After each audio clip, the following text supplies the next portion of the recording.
The city of Cleveland spreads out below my office window, a sprawling map of steel and glass under a pale Ohio sky. It's a view that cost me 12 years of my life, 12 years of sleepless nights, microwave dinners, and the kind of bone-deep exhaustion that settles in your soul. Now, I have a corner office on the 45th floor, a title that says Vice President of Operations, and a salary that could buy my father's entire plumbing business 3 times over. It's supposed to feel like victory. Most days, it just feels quiet. My assistant, Sarah, buzzes my intercom, her voice hesitant. "Alex, I'm sorry to interrupt your meeting prep, but there's a call for you. A woman named Monica. She says it's urgent." The name hits me like a splash of ice water. Monica, a ghost from a life I buried long ago. 8 years of absolute silence. And now she calls. Urgent. I can feel the old, familiar acid churn in my stomach. "I'm not available. Sarah, take a message." I told her that. Sarah replies, her voice dropping to a near whisper. She was insistent. She said it was about family. Family. The word is a joke coming from her lips. A cruel, twisted punchline. I sigh, the sound heavy in the sterile air of my office. "Fine. Put her through." A click, a brief pause, and then a voice I haven't heard since I was 22. But a voice I could never forget. It's syrupy sweet, coated in a layer of fake sincerity so thick you could scrape it off with a knife. "Alex, honey, is that you? Oh, it's so good to hear your voice." I don't reply. I just let her talk, letting the sound of her voice remind me of exactly who she is.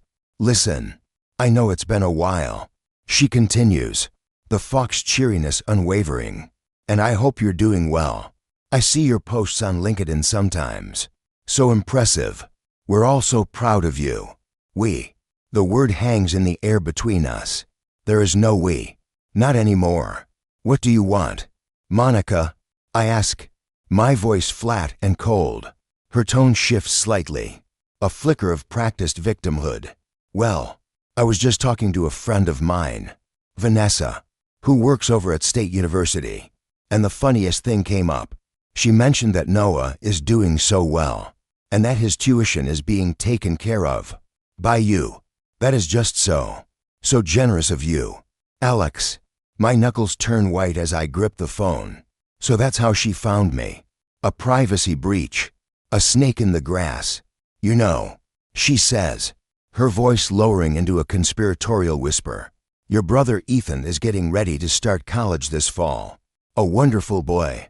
So much potential. But things have been a little tight for your father and me. We were just thinking, since you're doing so well, and you're already helping one brother, would you be willing to help with Ethan's tuition, too? For family?" I have to pull the phone away from my ear for a moment. I look out at the city, at the cars moving like tiny insects on the streets below. The sheer, unmitigated audacity of it is breathtaking. It's not just a request for money. It's an assertion of a right she thinks she has. A right to my life, my success, my money, all in the name of a family she destroyed. I bring the phone back to my ear. "Let me tell you a story about family. Monica, my mother died 11 years ago. I was 17, and my younger brother Noah was 10. Cancer. It's a simple word for a brutal, 2-year-long war that left no survivors, only casualties. Seeing the woman who was the vibrant center of our universe waste away, piece by piece, broke something inside all of us. My dad, Richard, handled it with all the grace of a man drowning in a puddle. He mentally checked out around month 18 of her treatment, leaving me to navigate the hospital visits, the hushed conversations with doctors, and the crushing weight of Noah's silent fear. Mom hadn't been gone for 3 days when I found him. I was in the living room, staring at a blank document on my laptop, trying to string words together for her obituary. The silence in the house was a physical thing, thick and suffocating. My dad was supposed to be helping, but he'd mumbled something about needing a minute and disappeared into his study. I found him there, phone in hand, bathed in the pale blue light of the screen. He was scrolling, Not through old photos. Not through condolence messages. He was scrolling through Tinder. I stood in the doorway. Invisible. He was so engrossed. Swiping left. Swiping right. His brow furrowed in concentration as if he were solving a complex puzzle. I was trying to find the words to summarize my mother's entire life for laughter. Her kindness. The way she made our house a home, and he was crafting his new bio. The perfect wording. He'd told me earlier. Was so hard to find. Yeah. It turned out the perfect words were recently widowed. Ready to mingle. 3 months later, Dad sat us down at the kitchen table. The same table where Mom used to help us with our homework. He confessed, with the air of a teenager admitting he'd dented the car, that he'd been seeing someone. Her name was Monica, and she was every cliché wrapped into one. A bottle-blonde suburban mom who drove a white Escalade, held strong opinions about organic kale, and spoke with a slight vocal fry that set my teeth on edge. She came with her own baggage, an 8-year-old son named Ethan. A pale, quiet boy who looked like he'd never seen the sun and had the personality of soggy bread. But here's the kicker. At first, Monica seemed great. Deceptively so. She laughed at my stupid teenage jokes. She remembered that Noah liked extra cheese on his pizza. Crucially, she didn't immediately try to redecorate Mom's house with a series of framed signs that said live, laugh, love, for a fragile, hopeful moment. I genuinely thought this might work. Maybe we could be one of those blended family sitcoms, where everyone learns a valuable lesson by the end of the episode and shares a group hug. I was an idiot. 6 months after Mom's death, Dad dropped the bombshell during dinner. Monica and I are getting married, he announced, with all the emotion of reading a grocery list. And Effen's going to be your new brother. Monica sat there, beaming a smile that didn't reach her eyes. Noah looked at me, his eyes wide and pleading, the half-eaten meatloaf forgotten on his plate. I could almost hear the frantic gears turning in his 10-year-old mind. Someone had to say something. When? I asked, my voice sounding distant to my own ears. Next month, Dad said casually. We're thinking a small ceremony. Just family. Just family. The words tasted like ash in my mouth. The wedding was exactly what you'd expect. Tacky, rushed, and profoundly embarrassing. But the real fun began when they officially moved in. See, the house was ours. Mom and Dad had bought it together. It was where Noah and I had grown up, where every corner held a memory. The scuff mark on the wall where I'd crashed my bike indoors. The faint pencil lines in the pantry doorway marking our heights through the years. To us, it was a sanctuary. To Monica, it was a fixer-upper. She took one look at our home and decided it needed a woman's touch. What she meant was, it needed every trace of my mother erased. It started small, like a quiet invasion. Mom's quirky coffee mugs, collected over 20 years, vanished from the cupboard. In their place was a generic, matching set from Target. The throw pillows Mom had spent a winter knitting were replaced with soulless beige cushions. It was a slow, methodical scrubbing of history, and I felt like I was going insane because no one else seemed to notice or care. The first real battle was fought over a simple wooden box, Mom's recipe box. It was filled with hundreds of index cards, some so old the ink was faded, all in her familiar, looping handwriting. Her lasagna, her apple pie, the chocolate chip cookies she made for every single one of my birthdays. One Saturday, I saw it sitting on top of a pile of junk destined for a yard sale. My heart stopped. I picked it up and walked into the kitchen where Monica was humming to some pop station on the radio. These are my mom's recipes, I said, my voice shaking with a rage I didn't know I had. She turned, her expression one of perfect, manufactured innocence. Oh, honey, I just figured. Since I'm doing all the cooking now, she finished with a little shrug, a gesture designed to disarm and dismiss. It didn't work. Yeah, well, you figured wrong, I said. I took the box back to my room and shoved it deep inside my closet. It never left my sight again. But that was just the beginning. After the recipes, she came for the photos. The family albums were reorganized, which meant any picture featuring my mother was relegated to a dusty box in the attic. The framed portraits on the mantel, one day, they were gone, replaced by a new, professionally shot portrait of the new family.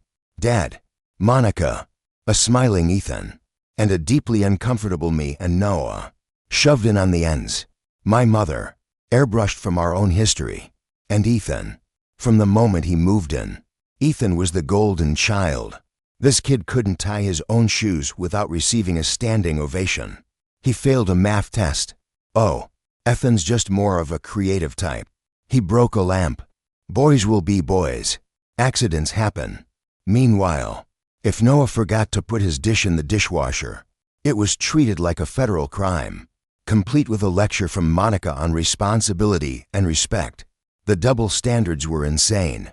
Ethan got his own bathroom, while Noah and I had to share ours. Ethan had first dibs on the TV.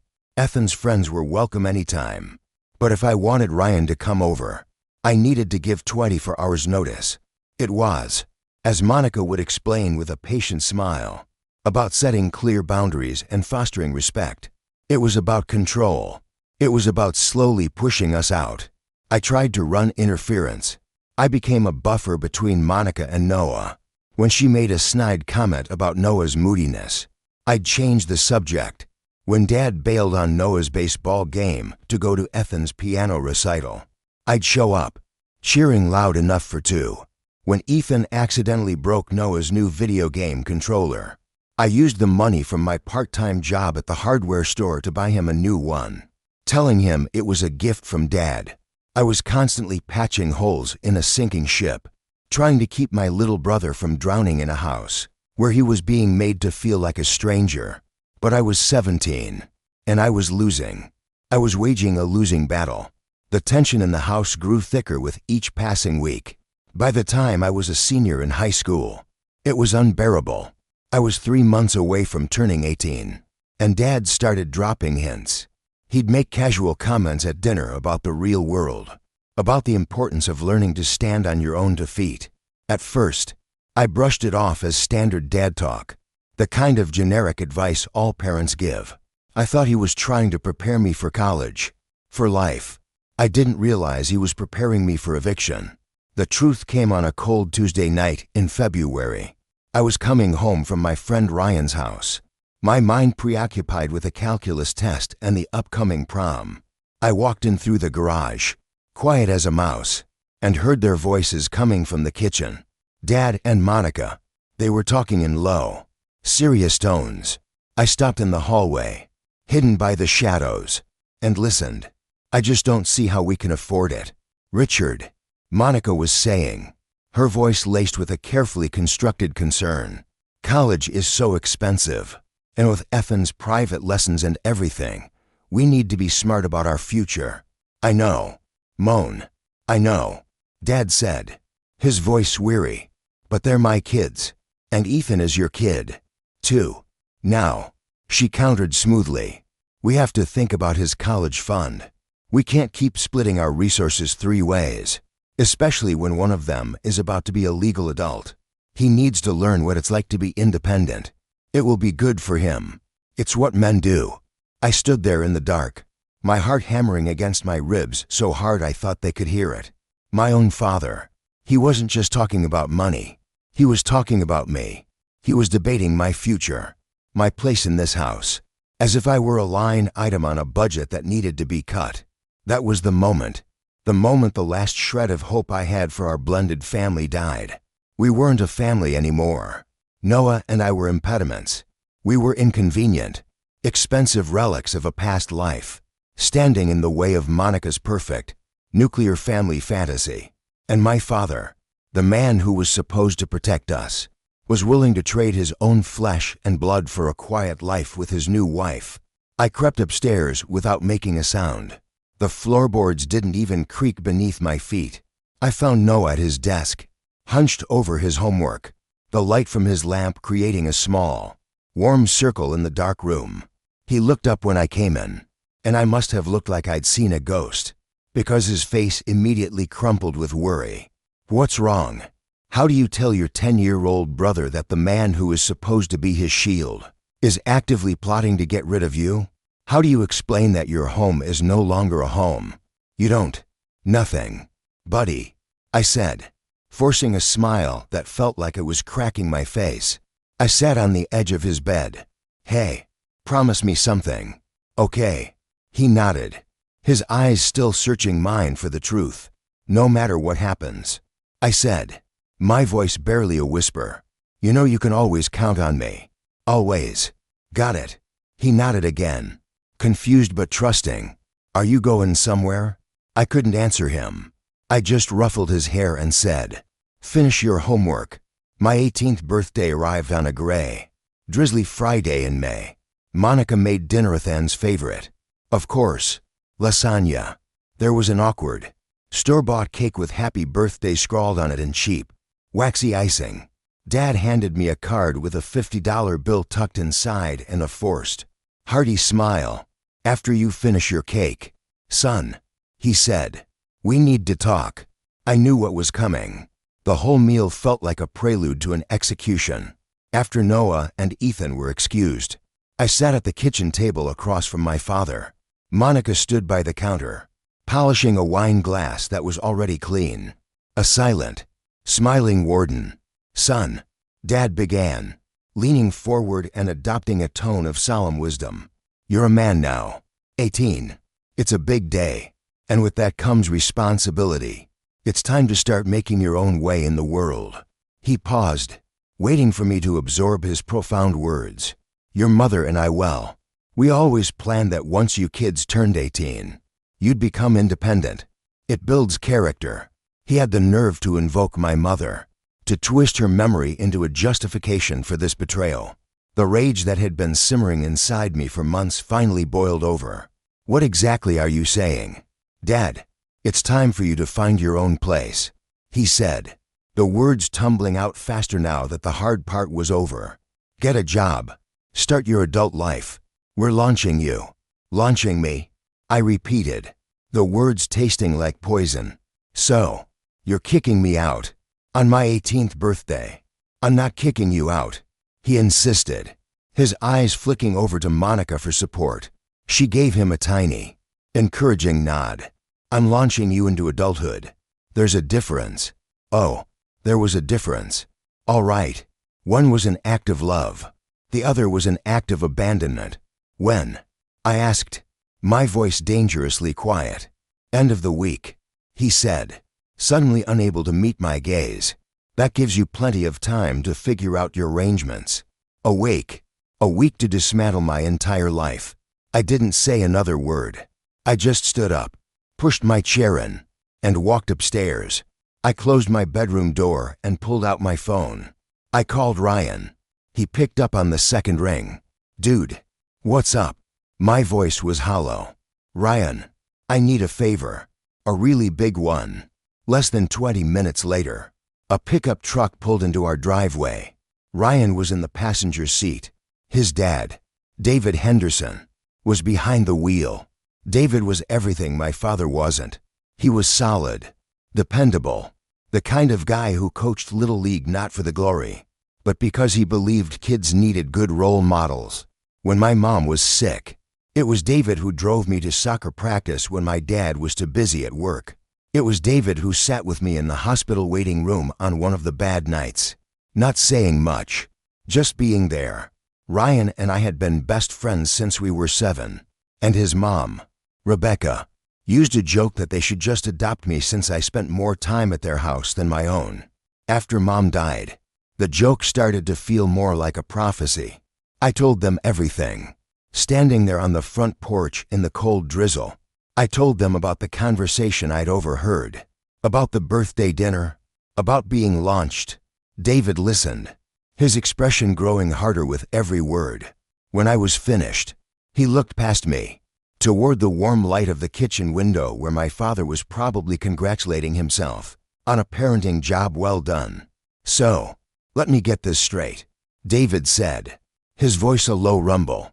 Your father is kicking you out of your home. 3 months before you graduate high school. Because you turned 18. It's character building, I said, the venom in my own voice shocking me. David looked at Ryan, then back at me. There was no pity in his eyes, only a quiet, firm resolve. Go pack your things, Alex. You're staying with us until you figure out what's next. I spent the next 3 days in a daze, moving my life into boxes. My father helped, carrying things out to my beat-up Honda Civic, acting for all the world like a supportive, encouraging parent sending his son off on a great adventure. This is exciting. Champ, he'd say, clapping me on the shoulder. Monica made a big show of being sad to see me go, even trying to hug me at one point. I sidestepped her, my body rigid. The day before I left, I saw her through my bedroom window. She was in my room with a tape measure, her lips moving as she calculated the dimensions. No doubt planning Ethan's new, expanded kingdom. The hardest part was leaving Noah. He stood in the driveway as David and I loaded the last box into his truck, his small frame looking lost against the backdrop of the house that was no longer ours. He was trying so hard not to cry, which only made it worse. I felt like the biggest piece of scum on the planet for abandoning him. But what choice did I have? I was 18 years old, with $300 to my name and no legal right to take him with me. I knelt down in front of him, my heart feeling like it was being ripped out of my chest. It's not forever, okay? I promised, my voice thick.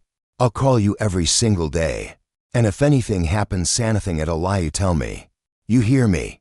He nodded, a single tear finally escaping and rolling down his cheek.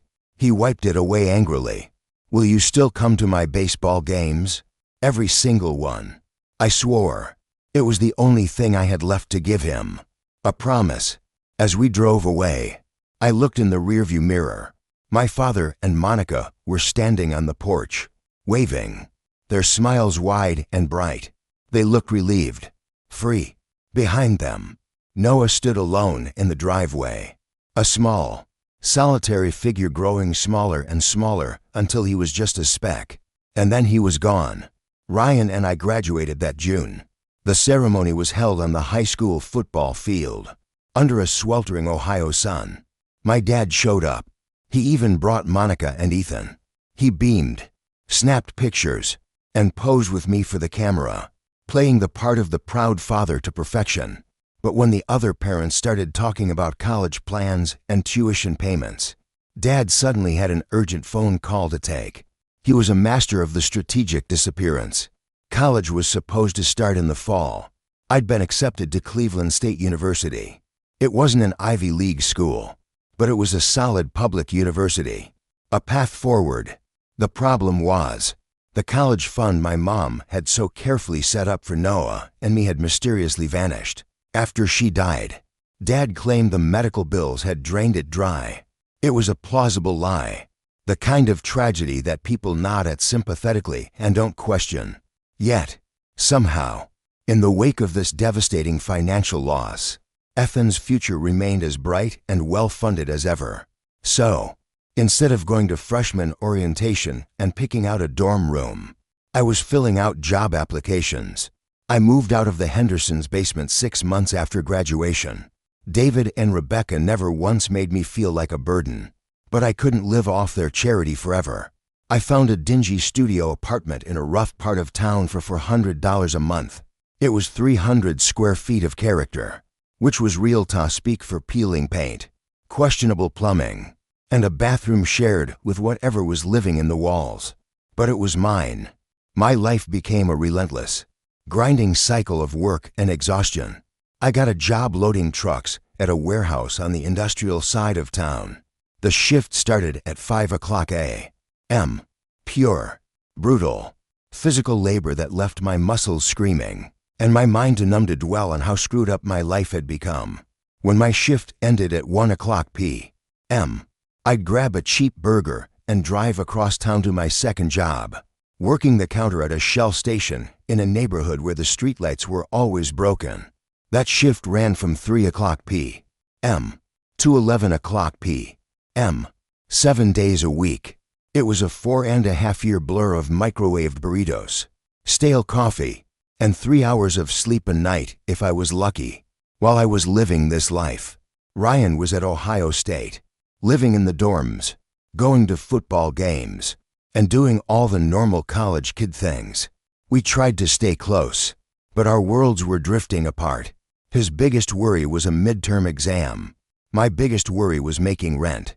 He talked about fraternity parties. I could tell him stories about being robbed at knife point by a guy who looked more terrified than I was, or the time a kid who couldn't have been more than 15 pulled a gun on me for $42 and a pack of cigarettes. We were speaking different languages, but through it all, I kept my promise to Noah. I called him every single day, even if it was just for 5 minutes from the back room of the gas station. The smell of gasoline and cheap cigars clinging to my clothes. Hearing his voice was the one thing that kept me going. He was my anchor, my reason. He was growing up fast. He was learning how to survive in that house, becoming an expert in emotional camouflage. I don't argue with Monica anymore, he told me during one of our calls, his voice flat. It's just easier to agree with her. Dad hates it when we fight. My little brother was learning how to make himself invisible in his own home. He was hollowing himself out to keep the peace. It made me sick to my stomach. But what could I do? Call Dad and complain? My father had made his choice years ago. He'd chosen peace. He'd chosen Monica. He'd chosen Ethan. And Ethan. God. Ethan lived like a prince. Monica's Facebook page was a meticulously curated shrine to his mediocrity. There were photos of Ethan at his private piano lessons, Ethan on their family vacation to Disney World, Ethan with the new high-end gaming laptop Dad bought him for educational purposes. Ethan. Noah was a ghost in their family narrative, conspicuously absent from every photo, every celebratory post. He was the stepson, the asterisk, the inconvenient reminder of a life before Monica. I started saving everything. At first, it wasn't a conscious plan for revenge. It was more about keeping a record for my own sanity. Proof that I wasn't crazy. That the injustice was real. I took screenshots of Monica's posts, the new car for Ethan's 16th birthday, the expensive vacations. I kept receipts for the birthday and Christmas presents I bought for Noah, because I knew if I didn't, he wouldn't get any. I made mental notes of our phone calls, of the stories Noah would tell me about being passed over, ignored, and made to feel like a second-class citizen in the house our mother had built. Looking back, I think some part of me knew that this documentation, this archive of petty cruelties and grand betrayals, would be valuable someday. I was building a case. I just didn't know who the jury would be. After a year of working 2 jobs, I had saved enough to start classes at Cuyahoga Community College. Part-time. I took night classes, studying in my car during my 30-minute dinner break between shifts. I wrote essays in the back room of the Shell station and fell asleep in the campus library, more times than I can count. It was a miserable, soul-crushing existence, but every credit hour I earned felt like a victory. It was proof that my dad was wrong about me. He had launched me, expecting me to fail. Instead, I was learning how to fly. My grades weren't perfect, but they were solid. B's and A's. I made the dean's list 3 semesters in a row. Not bad for a guy who did his homework in a gas station bathroom. The phone call that changed everything came during my 2nd year of community college. It was Noah. He was trying to sound casual, but I could hear the forced nonchalance in his voice. Guess what Ethan got for his 16th birthday? He said. I don't know. Noah. What? A car. He said. A brand new Camaro. Dad bought him a Camaro. A brand new, cherry red Camaro for a 16-year-old kid who had never worked a day in his life. Meanwhile, I was driving a 20-year-old Honda with 200,000 miles on it and a check engine light that I'd come to think of as a permanent design feature. There was a pause, and then Noah's voice got quiet. My birthday is in a few months, he said softly. I'm not expecting a car or anything, but maybe. He didn't finish the sentence. He didn't have to. We both knew the truth. There would be no car for Noah. There would be no big party. There would be nothing that even remotely compared to the celebration for the golden child. That night, after my shift, I sat in my tiny, cramped apartment and took out an old pickle jar. With a black Sharpie, I wrote on it, Noah's Freedom Fund. I was terrified that when my brother turned 18, he'd get the same speech I did, the same phony, self-serving lecture about character building. And I swore to myself, sitting there in the dark, that if that day came, he would have a place to go. He would have a soft landing. He would have me. It took me 4.5 years to get my associate's degree and then transfer to Cleveland State to finish my bachelor's in logistics and supply chain management. My graduation was on a bleak Thursday in December. I'd been taking classes year-round to finish as fast as I could. David and Rebecca Henderson were there, sitting in the audience, cheering louder than anyone.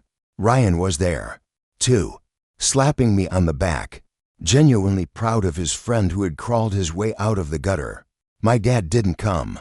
He didn't even know I was graduating. We hadn't spoken in nearly 2 years. I found out later that Noah had mentioned it to him. Alex is finishing college soon. Noah had told him. Dad's response? Good for him. That was it. But you know what? Screw him.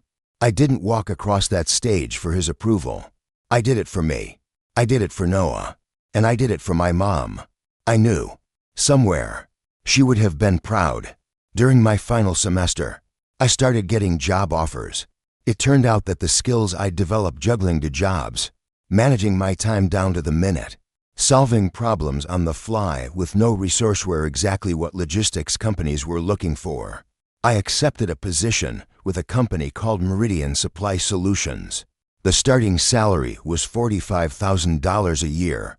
It came with health insurance and a 401k. To me, it felt like I'd won the lottery. My first real paycheck went to a security deposit on a 1-bedroom apartment in a decent neighborhood. It had a kitchen with a dishwasher, a bathroom I didn't have to share with rats, and windows that actually opened.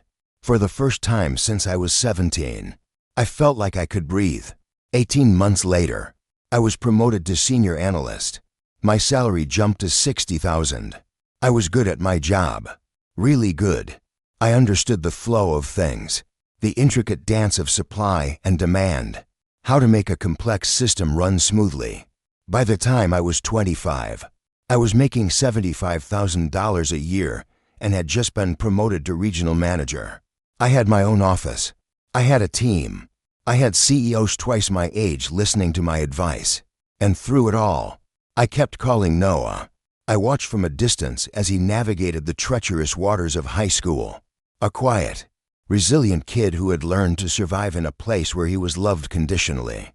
If at all, 3 months before his 18th birthday, I moved into a bigger apartment, 2 bedrooms, in a good school district, just in case.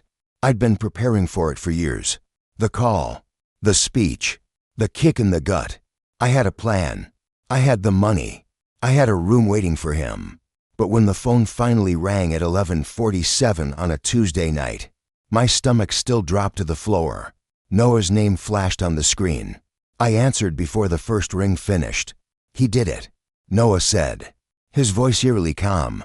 There was no preamble, no hello, just those 3 words. He gave me the same speech he gave you. I was sitting in the dark of my living room, the city lights twinkling outside my window, and for a second, I was 18 again, standing in my father's kitchen, the floor dropping out from under me. Monica was standing right behind him the whole time.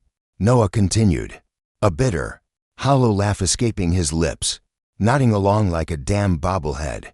She even said she'd help me pack. Of course she did. She'd been orchestrating this moment for 7 years, just as she had orchestrated mine. When do you have to be out?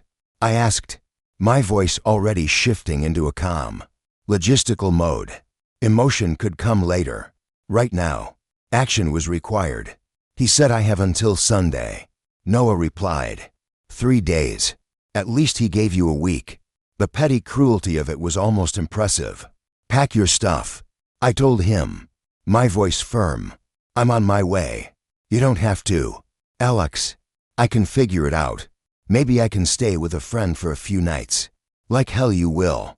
I cut him off. You're not spending one more minute in that house than you have to. I'm coming to get you. Now, there was silence on the other end of the line. For a moment, I thought the call had dropped. Then I heard a sound that broke my heart. A choked, ragged sob. It was the first time I'd heard my brother cry since our mother died. I thought maybe it would be different for me. He whispered, the words fractured by pain. Because I kept my head down.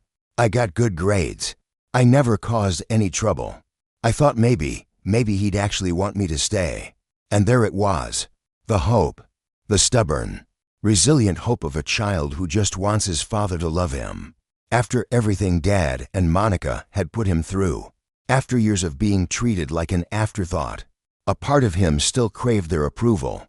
That was the wound they had inflicted. Deeper than any argument or unfair punishment, they had starved him of a father's love. Listen to me, Noah, I said, my voice hardening with protective fury. This has nothing to do with you. It was never about you. It was about him choosing them over us. It was his failure, not yours. Do you understand me? Yeah. He sniffled. I understand. Good. Now start packing. I'll be there in 90 minutes. I hung up and immediately dialed my second call of the night. Ryan, it's me. I need the truck. I didn't even have to explain. Same as last time? He asked, his voice already alert. Same as last time. I confirmed. But this time, we're not running. We're liberating. We pulled up to the house at 12:30 a.m. Ryan's pickup truck rumbled quietly in the sleeping suburban street. All the lights in the house were off, except for the one in Noah's second-floor bedroom window. A single, defiant square of light in a sea of darkness. Dad's sedan was in the driveway. Monica's white Escalade was parked neatly behind it, a pristine symbol of their perfect life. Noah was waiting for us on the front porch. He had 3 black trash bags and a single cardboard box at his feet. That was it. 7 years of his life in that house. And everything he owned fit in the bed of a pickup truck with room to spare. The sight of it filled me with a cold, pure rage. You sure about this? Ryan asked quietly as we loaded the bags. No going back once we leave. Noah looked at the house one last time. At the dark windows where his father and stepmother were sleeping soundly. Their work done. Then he looked at me. At Ryan. At the open road ahead. There's nothing to go back to, he said, his voice clear and steady. He had finally learned the lesson it took me years to accept. Smart kid. We drove back to my apartment in silence. I had already set up the spare bedroom. A new bed. A desk for his schoolwork. A dresser. Everything a high school senior would need to finish out the year. The next morning, I'd call the school district and get his records transferred. I'd make sure this upheaval didn't disrupt his future. I had planned for this. I was ready. When we walked into my apartment, Noah just stood in the middle of the living room, looking around. He ran a hand through his messy hair. Damn, he said, a slow smile spreading across his face. This is really happening. Yeah, buddy, I said, clapping him on the shoulder. It's really happening. Welcome home. We ended up ordering pizza at 2 in the morning, staying up until the sun started to peek over the horizon. We didn't talk about Dad or Monica or the disaster we'd left behind. We talked about the future, about college, about all the possibilities that suddenly opened up when you weren't constantly walking on eggshells, trying to make yourself small enough to be tolerated. The next morning, I laid out the ground rules, the same ones David Henderson had given me all those years ago. Stay out of trouble, help out around the house, and keep your grades up. You do those 3 things, and the only thing you need to worry about is being a kid. I'll handle the rest. You're not going to end up working 3 jobs like I did. I want to get a job, Noah said immediately. On weekends. I want to contribute. You don't have to. I told him. I know, he said, his eyes meeting mine. But I want to. I've never had my own money before. I want to know what that feels like. So he got a job bussing tables at a local diner. And for the next 8 years, we built a life. A real life. We had zero contact with Richard, Monica, or Ethan. It was complete radio silence. It was as if they had simply ceased to exist. And honestly, we were better for it. It was a clean break. A cauterized wound. Noah graduated from high school with a 3.9 GPA. He was accepted to Cleveland State University, my alma mater, with a partial academic scholarship. It wasn't a full ride, but it was enough to take the edge off. I told him I'd handle the rest. Focus on your studies. I said, don't worry about the money. Are you sure? He asked, the weight of the expense clear on his face. College is expensive.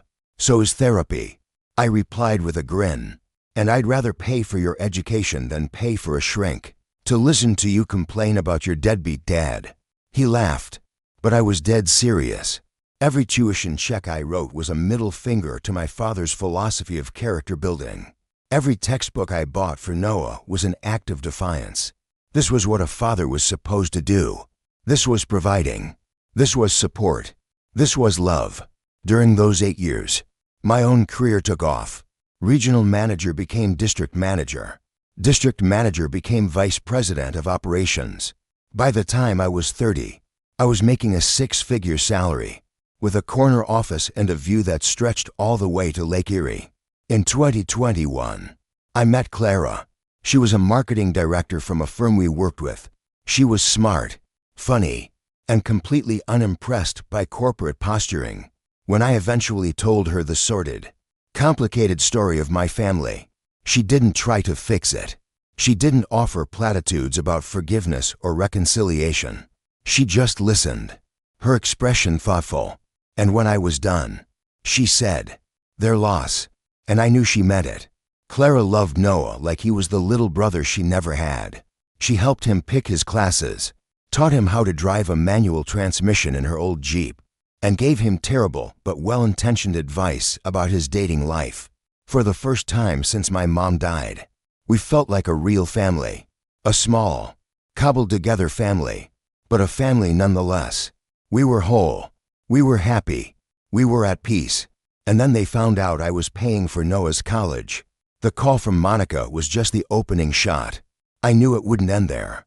I had poked the bear, or more accurately, the hornet's nest. My refusal to fund Ethan's education was not just a no. It was a judgment.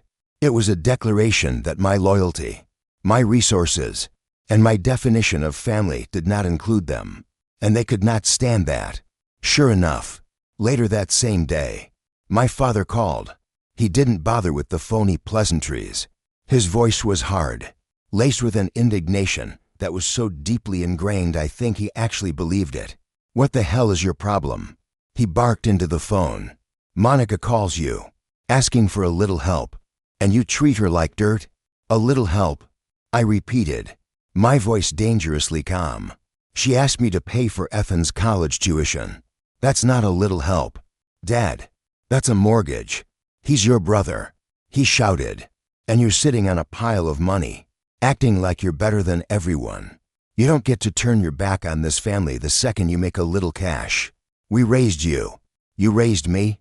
I laughed. A sharp, humorless sound. You launched me. Remember? You threw me out with $500 and told me to build my own character. Well, guess what? I did. And this character doesn't owe you, or Monica, or Ethan a single damn thing. You will pay for Ethan's tuition. He snarled, his voice dropping to a threatening growl. Whether you like it or not, I won't let you disrespect us like this. I am still your father, and you will. I hung up. I was in the middle of my office, the sun setting behind the Cleveland skyline, and I just hung up on him. Then I blocked his number. I blocked Monica's number. For a moment, there was a blissful, empowering silence, but they weren't finished. Not by a long shot. Within 48 hours, the real assault began. It was a coordinated attack, a full-scale emotional siege. My phone started vibrating with texts and calls from numbers I hadn't seen in a decade. Aunts, uncles, cousins, The extended family, who had shown zero interest in my existence for the better part of my adult life, were suddenly, passionately invested in my moral failings. The messages all blurred into one. How could you be so cruel to Ethan? How can you play favorites? Don't you understand that family is supposed to support each other? Family. That word again. It seemed family was a one-way street, a concept that only applied when they wanted something from me. The best one, the one that truly made my blood boil, came from my cousin Olivia, my dad's niece. I hadn't spoken to her since my mother's funeral. Her text read, "I can't believe you're being so petty. Ethan didn't ask for the situation any more than you did. He's just a kid trying to get an education. You're successful now. Why can't you find it in your heart to help him out? It's what your mom would have wanted." Invoking my mother, using her memory as a weapon to guilt-trip me into financing the lifestyle of the woman who had replaced her and the son who had displaced her own children. The hypocrisy was so profound it was almost artistic. That was when I knew I wasn't just going to say no. I was going to burn their entire fabricated world to the ground. The constant barrage of texts and voicemails was a carefully orchestrated symphony of guilt, conducted by my father. He had spent the last 8 years crafting a narrative, and now he was calling in his orchestra to play it at full volume. I needed to understand what story he had told them. I needed to know the exact shape of the lie before I could tear it down. I called my Uncle Frank, my dad's younger brother. Frank was a straight shooter, a no-nonsense contractor who valued hard work and honesty above all else. We weren't close, but he'd always treated me with a gruff sort of kindness when I was a kid. If anyone would give me a straight answer, it was him. He answered on the third ring. "Alex, well, I'll be damned. Been a long time." "Hey, Uncle Frank," I said, getting straight to the point. "I need to ask you something. What did my dad tell you about why I left home 8 years ago?" There was a long pause on the other end of the line. I could hear the faint sound of a television in the background. "Well," he said finally, his voice hesitant, "he said you were going through a rebellious phase. Got into a big argument about house rules, curfews, that sort of thing. Said you decided you wanted to be independent and moved out on your own. House rules, a rebellious phase." It was so simple, so believable. It painted me as an ungrateful teenager and him as the long-suffering father who just couldn't control his wild son. It was a masterpiece of plausible deniability. "And what about Noah?" I asked, my grip tightening on the phone. Another pause. "Same story. Pretty much. Richard said Noah was following in your footsteps. Idolized his big brother. Wanted to play house with you instead of listening to his parents. He was worried sick about you both. You know, worried sick." The lie was so complete, so insidious, that it had reshaped the reality of our entire extended family. For 8 years, they had believed this fiction. They had pictured my father, the victim, wringing his hands over his 2 wayward sons who had selfishly abandoned him for a life of irresponsibility. No wonder they were so quick to condemn me now. In their version of the story, I wasn't just refusing to help my stepbrother. I was rubbing my success in the face of the father I had wronged. "Thanks, Uncle Frank," I said, my voice cold and hard. "You've been very helpful." I hung up the phone and sat there in the silence of my office for a long time. The son of a bitch hadn't just thrown us out. He had erased us. He had rewritten history to make himself the hero of a story in which he was the villain.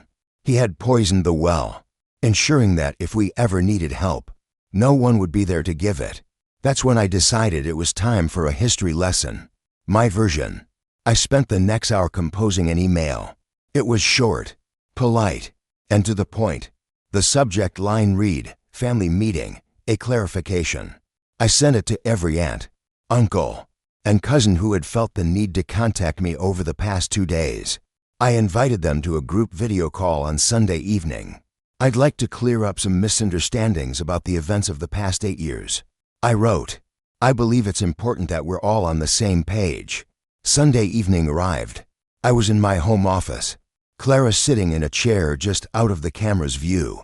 Her presence a silent, Solid support. One by one, their faces popped up on my screen. 15 of them in total. A gallery of judgment.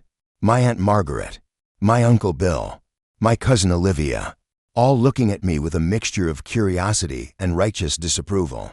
My father, Monica, and Ethan were not invited. This wasn't for them. This was about them. When everyone had joined, a tense silence fell over the virtual room. I took a deep breath. "Thank you all for coming," I began, my voice even and calm. "I know there's been a lot of talk lately about my obligations to this family. So, I thought it was time I clarified a few things, since there seems to be some confusion about what happened when I was 18. I let my eyes travel across the screen, meeting each of their gazes. Let's be perfectly clear. I didn't decide to move out. I was kicked out. On my 18th birthday, my father told me I had 1 week to find a new place to live because, as his new wife explained, they needed to focus their resources on Ethan's future. You could have heard a pin drop. The self-satisfied smirks on some of their faces faltered, replaced by confusion. "And Noah," I continued, my voice gaining strength. "He didn't run away to play house with me." 7 years later, on his 18th birthday, he was given the exact same speech and told he had 3 days to leave. He wasn't following my bad example. He was being disposed of, just like I was. Aunt Margaret, my father's sister, unmuted herself. "Now, Alex, I'm sure your father wouldn't. Did you ever call to check?" I cut her off, my voice sharp. "Any of you? In the 8 years since I was thrown out of my home, did a single one of you pick up the phone to ask if I was okay? To ask if I had a place to sleep? If I had enough food to eat?" Silence. A deep, damning silence. "No," I answered for them. "Not one. Not a single call, text, or email.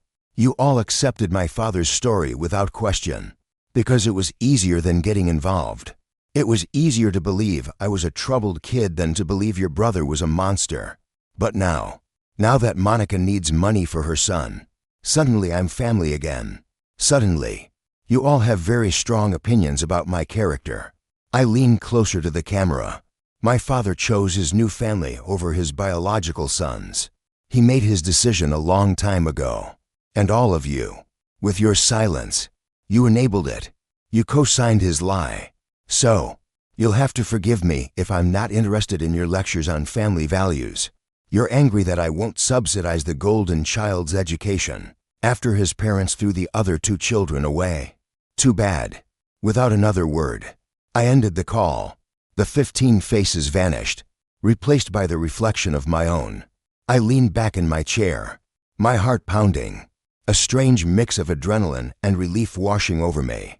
Clara came over and put a hand on my shoulder. "Feel better?" she asked softly. "Getting there," I said, "but I'm not done yet." Something had been nagging at me since Monica's first call. How did she know? How did she find out I was paying for Noah's tuition? It wasn't public information. Only for people in the world knew the details of that arrangement. Me, Clara, Noah, and my financial advisor. I trusted all of them implicitly. I called Noah. "Hey, have you told anyone about me paying your tuition? Anyone at all?" "No, of course not," he said immediately. "I wouldn't." "Why? What's going on?" "Monica found out." I told him. "She called me. That's what started all of this." "How?" he asked, baffled. "That's impossible." "Nothing's impossible when you have no shame," I muttered. Then I remembered something from Monica's call. A name. My friend, Vanessa, who works over at State University. A quick search on LinkedIn confirmed it. Vanessa Albright. Title, Financial Aid Counselor. Cleveland State University. It all clicked into place. This wasn't a lucky guess. This was a targeted, illegal breach of my brother's privacy. Monica's friend had looked up Noah's student file, saw that his tuition was being paid by a third party, did some cross-referencing, and discovered it was me. She had handed Monica the information she needed, a piece of leverage she had no right to possess. And Monica, in her greed, had used it to hunt me down and demand a payoff. A slow, cold smile spread across my face. They thought this was a family squabble. They were about to find out they had picked a fight with the wrong person, and I was going to use the rules of a world they didn't understand to bring them down. "It's time to call a lawyer," I said to Clara after I hung up with Noah. She raised an eyebrow. "For a family dispute?"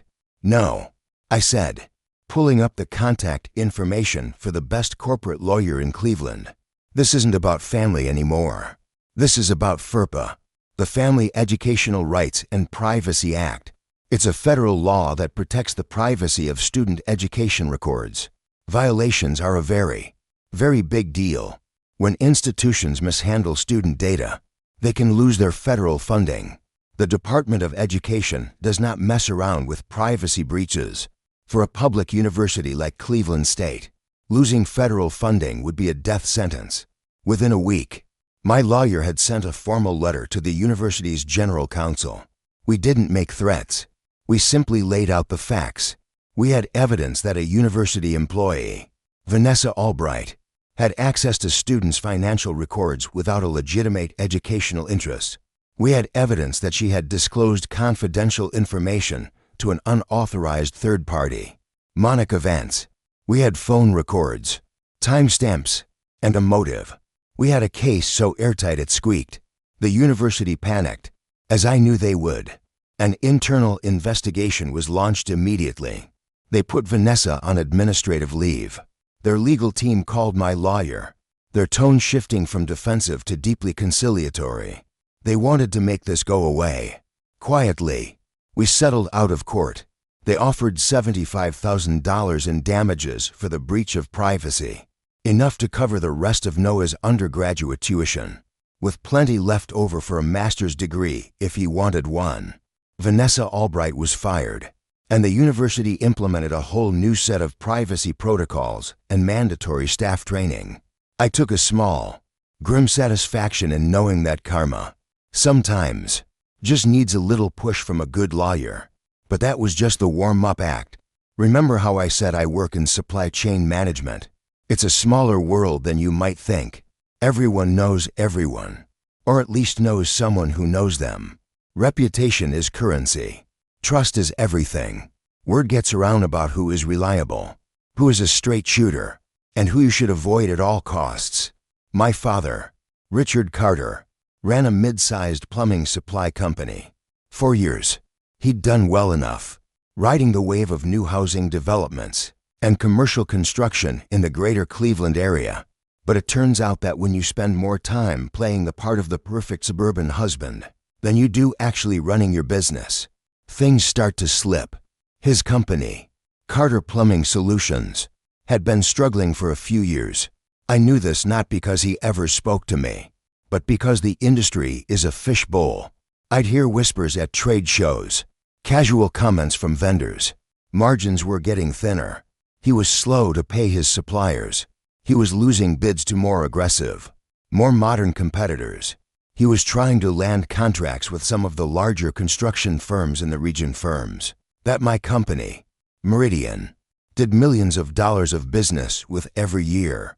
Firms where I knew the COOS and procurement directors on a first-name basis. I want to be clear about what I did next.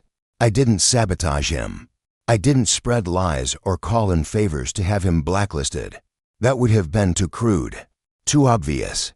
It would have been his move, not mine. My approach was more surgical.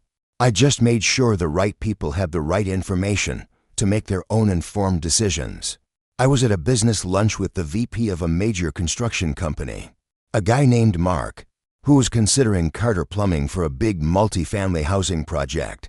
We were talking about supply chain reliability, and I just happened to mention the importance of a partner's character.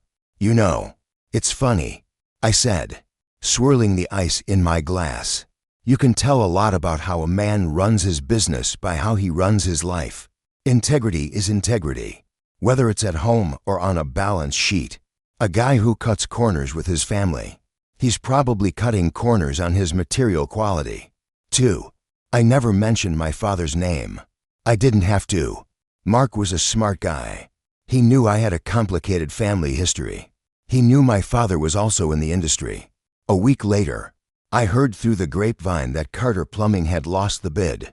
The reason cited was concerns about their long-term financial stability. It was a quiet campaign, a nudge here, a strategically placed observation there. I'd be on a call with a supplier my father used, a supplier who was complaining about Richard being 60 days past due on his invoices. That's tough. I'd say sympathetically. You know, we at Meridian are looking to consolidate our vendor relationships. We value partners who are reliable. The message was clear: work with him and risk your payments, or work with us and get paid on time. Funny how quickly a reputation can unravel when people start looking closely. Within 6 months, the dominoes began to fall. Companies that had been considering working with my father suddenly found other options. His lines of credit, which he had been using to float his failing business, began to dry up. Banks get nervous when a company's biggest potential clients suddenly go cold. His suppliers, tired of waiting to get paid, started demanding cash on delivery. The perfect suburban life he had built on a foundation of my mother's money and a mountain of debt began to crumble. He had to sell the house. Our house. The house I grew up in. The house Noah was thrown out of. I saw the listing online. The photos were gut-wrenching. Monica's tacky beige furniture was gone. The rooms were empty, echoing with the ghosts of a life that had been systematically erased. They moved into a cramped rental on the other side of town. He had to downsize everything. He laid off half of his staff, guys who had worked for him for 20 years. Ethan, who had been enrolled at a pricey private college in Pennsylvania, had to transfer to the local community college. They couldn't afford the tuition anymore. And Monica, darling, supportive Monica, the woman who had masterminded the entire takeover, who had played the long game for 8 years to secure her son's future at the expense of mine and Noah's. Well, it turned out her loyalty was directly tied to my father's bank account. 6 months after the business went under and the money ran out, she filed for divorce. Her love, it seemed, was conditional on my father's ability to fund the lifestyle she felt she deserved. She took half of what little was left, moved back in with her parents in a neighboring state, and, according to her ever-active Facebook profile, was soon dating another man with much better financial prospects. She took Ethan with her. Of course, the kid had never really seen my father as anything more than a provider anyway. He was just the guy who paid for the Camaro and the Disney vacations. When the money disappeared, so did Ethan's allegiance. So there he was, my father, alone, broke, and abandoned by the new family he had sacrificed his own children for. The irony was so thick, so tragically perfect, I almost felt a flicker of pity for him. Almost. You know what they say about karma. She's a patient lady, but she always collects. By early 2022, my father's life had completely imploded. The business was gone, liquidated for pennies on the dollar. The house was gone. Monica was gone. Ethan was living with his mother and her new sugar daddy. My father, for the first time in 20 years, was working for someone else, a foreman for a larger plumbing company, living in a rundown apartment complex by the airport, and probably wondering, every single day, where it all went wrong. I should have felt satisfied, vindicated. The man who had kicked his own children to the curb to play house with his new family got exactly what he deserved. The scales of justice had been balanced, but there was still one more piece of the puzzle left, one final confrontation. See, I still had the records, the archive, 8 years of screenshots, notes, and receipts. Every snide comment Noah had reported, every Facebook post of Ethan's achievements that coincided with a milestone of Noah's, that was ignored. Every family gathering we weren't invited to. I had the financial records from my lawyer, detailing exactly how my mother's life insurance money, the money that was supposed to be our college fund, had been spent on Monica's Escalade, Ethan's piano lessons, and family trips we were never a part of. Why had I kept it all? Because some part of me, the 17-year-old boy left standing on the curb, Knew this day would come. The day he would come crawling back. The call came on a Sunday evening. I was at home with Clara. We were making dinner, arguing good-naturedly about how much garlic was too much garlic. My phone buzzed on the counter. The screen lit up with a number I hadn't seen in years. A number I thought I had blocked. Richard Carter. My first instinct was to ignore it. What was there left to say? But curiosity, that old, treacherous human impulse, got the better of me. I wiped my hands on a towel and answered, "Hello." There was a pause, and then a voice I barely recognized. It was thin, weary, stripped of all its old bluster and authority. Son, son, just like that. I was his son again, now that he had nothing, and no one, left. "What is it?" "Dad." I was hoping we could talk. "About what?" I asked, my voice devoid of emotion. "About family," he said, the words sounding fragile and pathetic coming from him. "About making things right." I set the phone down on the kitchen counter and hit the speaker button. Clara stopped chopping vegetables and looked at me, her expression a mixture of curiosity and concern. She raised an eyebrow, but said nothing, just leaned against the counter and listened. "I know I made mistakes, Alex." My father's reedy voice filled the kitchen. "Big ones. I know things got complicated after your mother died, and maybe I didn't handle everything perfectly. But we're still family. That has to count for something, right?" Complicated. That's what he called it. A decade of calculated cruelty, of emotional abandonment and financial theft, all bundled up into one neat, tidy, harmless word. "What do you want, Dad?" I asked again, cutting through his rambling preamble. "I want my sons back," he said, and the audacity of the statement, even in his weakened state, was stunning. It wasn't an apology. It was a demand, a claim of ownership. "That's a lot of nerve," Clara muttered under her breath, just loud enough for me to hear. A long, heavy sigh crackled through the speaker. "Look, I thought I was doing the right thing at the time." He tried again, his tone shifting into one of a deeply misunderstood man. "Teaching you responsibility, helping you become men. Maybe my methods were a little harsh, but my intentions were good." His intentions. Yes, let's talk about his intentions. His intentions were to have a quiet life. His intentions were to appease his new wife. His intentions were to get rid of the two inconvenient reminders of a past he was desperate to bury. "What's changed, Dad?" I asked. "Why now?" Another pause. This one was longer, filled with a shame he couldn't quite hide. "I'm getting older, Alex. I've lost everything. The business, the house, Monica." He said her name like it was a curse. "I don't want to lose my sons, too." And there it was, the raw, selfish truth. He hadn't come to this realization through some profound moral awakening. He wasn't calling out of a deep sense of remorse for the pain he'd caused us. He was calling because his life had fallen apart. He had lost everything else. So he was digging through the wreckage, looking for something he could salvage. We weren't his first choice. We were his last resort. "Dad, let me ask you something," I said, my voice dangerously even. "In the 8 years since you kicked Noah out of the house, how many times did you call to see if he was okay?" The line went silent. "How many of Noah's college events did you come to? How many of his birthdays did you remember before this year? How many holidays did you invite us to?" I thought you'd have wanted nothing to do with me," he stammered, the excuse sounding feeble even to him.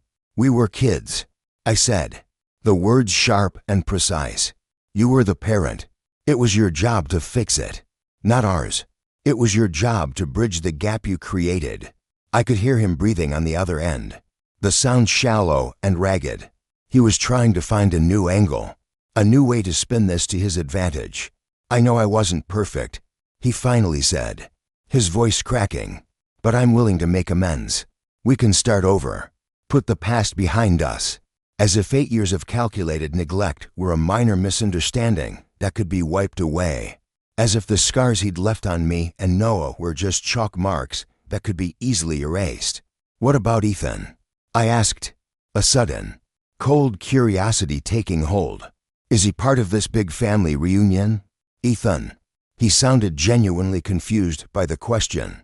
Well, Ethan's with his mother now. This is about us. About my real family? My real family. The hypocrisy was so pure, so potent. It was almost beautiful. Now we were his real family. Now that Monica and her golden child had abandoned him the moment the money dried up.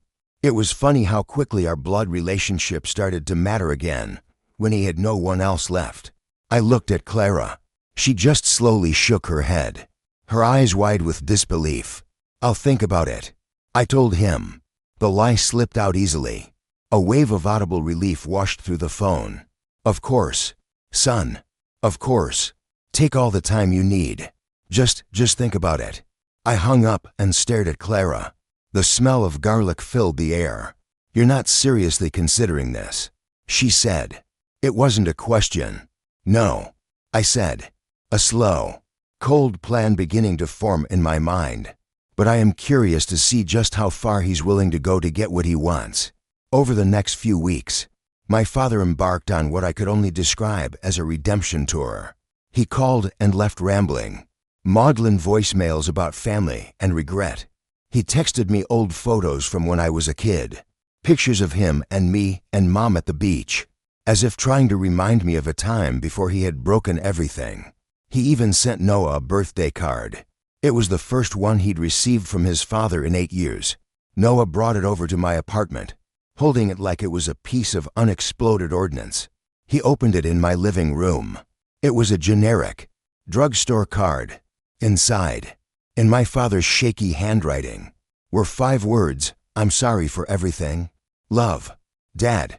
There was no check, no gift card, just the words. Noah stared at it for a long time, his expression unreadable. What are you going to do? He asked, looking up at me. That's when I told him. I told him about the archive, about the 8 years of records I had kept, the digital breadcrumbs that led directly back to every lie, every act of cruelty, every dollar that had been stolen from us. I'm going to give him what he's asking for. I told my brother. A family reunion, but it's going to be on our terms. I called my father back the following week. I've been thinking about what you said, I told him, my voice carefully neutral. Oh, son, that's wonderful news, he said, his voice thick with emotion. There are conditions, I said. Of course. He agreed immediately. Anything. Whatever you need. First, I began. Noah and I want a full, written accounting of what happened to Mom's life insurance money and the college funds she left for us. A sharp intake of breath on his end. Well, now, that's complicated. Alex, there were medical bills, funeral expenses. We have copies of Mom's insurance policies. I lied. I didn't. But he didn't know that. We know exactly how much he received. We want to know where it went. Every single dollar. A much longer pause this time. That money, it was used for family expenses. Was Ethan's Camaro a family expense? I asked quietly. Was Monica's Escalade? Were your trips to Disney World that we weren't invited on family expenses?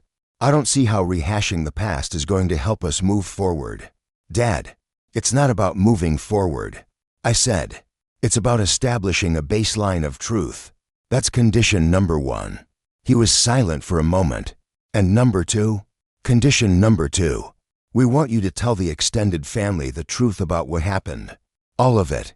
You will call a family meeting Aunt Margaret, Uncle Frank, all of the mand. You will tell them that you kicked us out. No more lies about us choosing to leave. No more stories about our rebellious phases. Son, I don't think that's necessary. It'll just cause more drama. Those are the terms, I said, my voice leaving no room for negotiation. A full financial accounting and a public admission of what you did. You want a relationship with your sons? That's the price of admission. Take it or leave it. It took him 3 days. 3 days of, I can only imagine, agonizing debate, weighing his pride against his loneliness. He called me back on a Wednesday.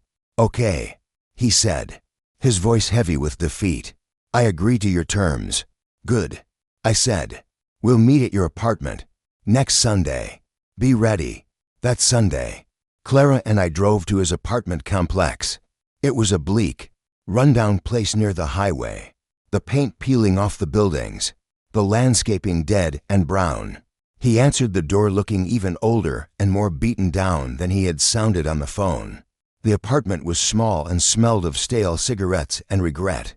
The furniture looked like it had been salvaged from a garage sale. We sat at his rickety kitchen table. I placed a thick manila folder in front of him. The financial accounting you promised. I said, I've saved you the trouble of preparing it. He opened the folder. His face went white. Inside weren't my made-up documents. They were the real thing. Copies of bank statements, insurance payouts, credit card bills, car loan applications, everything. My lawyer had been very thorough. He'd found records I never would have thought to look for. It was all there, in black and white. The precise timeline of how my mother's legacy had been liquidated to fund his new life. How did you get these? He whispered, his hands trembling as he shuffled through the papers. That's not the important question, I said, my voice like ice. The important question is, why did Mom's $500,000 life insurance policy pay for Ethan's Camaro instead of Noah's college education? He couldn't answer. He just stared at the proof of his betrayal. I was trying to blend the family. He finally managed to say, the words weak and pathetic. I thought if I treated Ethan like my own son. You already had 2 sons, Clara said quietly from beside me. Her first and only words of the meeting. They hit him harder than any shout ever could.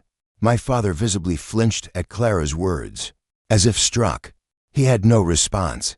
The evidence was overwhelming, and the simple, quiet truth of her statement left him with nowhere to hide. He looked down at the papers on the table. A man defeated. Now for the second part of our deal, I said, leaning forward, telling the family the truth. He nodded slowly, a dazed, resigned look in his eyes. Okay, I'll call them. This week. Good, I said, because I've already sent them this. I slid my phone across the table.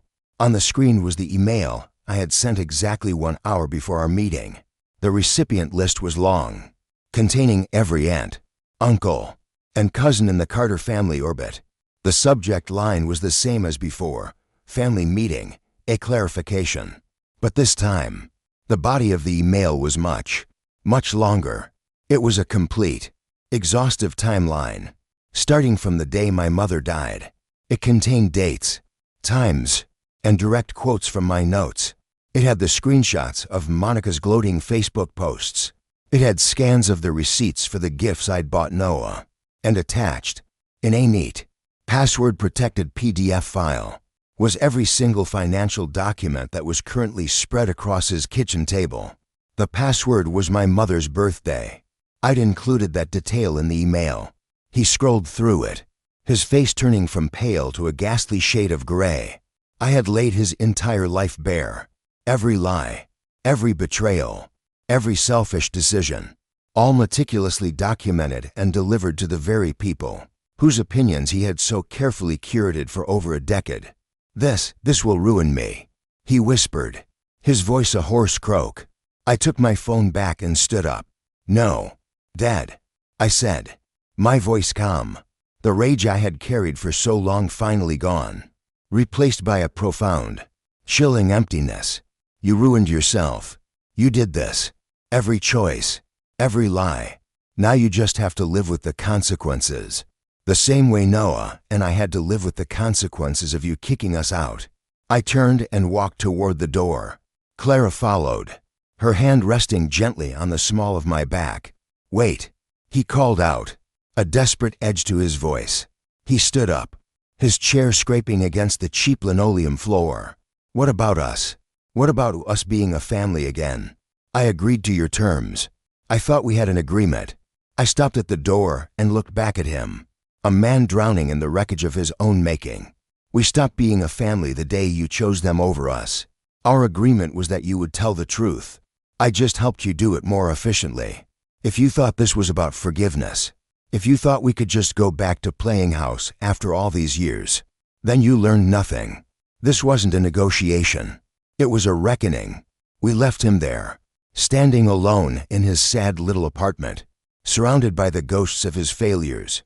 The door clicked shut behind us, and for the first time in 12 years, I felt truly, completely free. The fallout from the email was immediate and predictable. The family members who had been so vocal in their condemnation of my selfishness suddenly went silent. My Aunt Margaret, the one who had tried to scold me on the video call, sent a one-line text, "I am so sorry, Alex." I had no idea. I didn't reply.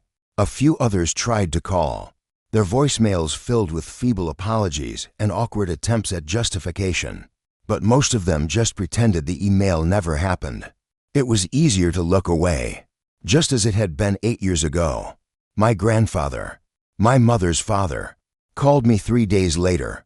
He was a quiet, stoic man I hadn't spoken to in years. His voice was heavy with a grief that went beyond my mother's death. "I owe you and your brother an apology, Alex," he said. "I should have paid more attention. I should have checked on you boys." "Yes," I said simply. "You should have. Is there anything I can do now?" he asked. "No," I said, not cruelly, but honestly. "There isn't. It's too little. Too late." He didn't argue. Noah came over after he'd read the email and reviewed all the documents. He sat on my couch, looking through the financial statements, his expression calm. He saw in black and white how the money that should have paid for his future was spent on a new life, for his replacement. When he was done, he just shrugged. "I'm not surprised," he said, and the simple acceptance in his voice told me everything I needed to know. I stopped expecting anything from them a long time ago. He had made his own peace, found his own closure, long before I had laid the truth bare. My father called a few more times in the months that followed. I never answered. There was nothing left to say. I had given him the family reunion he wanted, just not in the way he had envisioned. The last I heard of him was from Ryan, whose mother ran into him at the grocery store. He was still working 2 jobs, trying to climb out of the mountain of debt Monica had left him with. He was living alone in that same dismal apartment. He had asked Ryan's mom how I was doing. She told him I was happy, and she was right. Tonight, the city lights of Cleveland seem a little warmer. I'm in my kitchen, the same one where I took that fateful call from my father.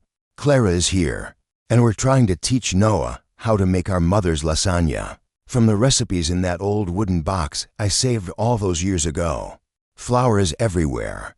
Noah is laughing, a deep, genuine laugh that fills the entire apartment. Clara has a smear of tomato sauce on her cheek. We are a small, messy, cobbled-together group.